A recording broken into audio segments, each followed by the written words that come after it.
Hello, welcome to the TB2J tutorial. In this video we're going to install TB2J. TB2J is a Python package which requires Python version at least 3.6. To install TB2J we can simply use pip with this command in a terminal. Pip 3 install TB2J. We can check if the installation is successful by typing a TB2J command. For example, 1.2j.py help. Okay, so with this you see it outputs some TB2J information, and that means it's successfully installed. If you intend to use TB2J with CS output, another package called CISO need to be installed. You can install it with pip2 with pip3 install CISO. If you want to use the OpenMX interface, you can use this command pip3 install TB2J OpenMX.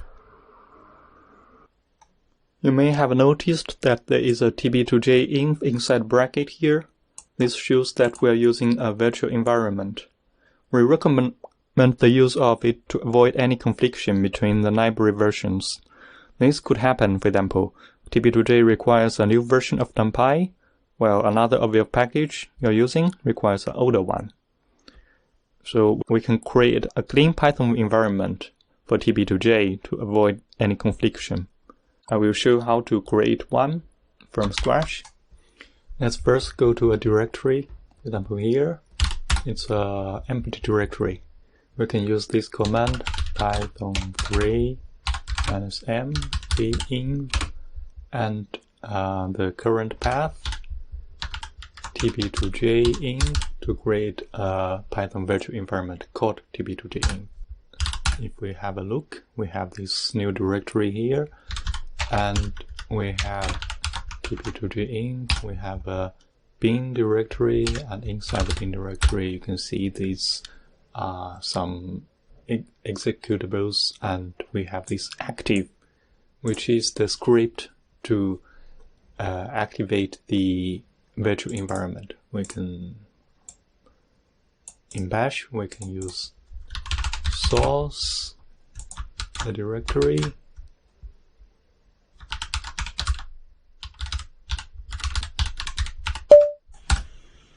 to activate the Python environment. And within this environment, you can use pip to install TB2J, CISO, and OpenMX, as we showed in the beginning of this tutorial. Just remember you have to activate this Python environment before you use TB2J every time. Okay, so this is how to install TB2J. Thanks for watching this video. See you next time.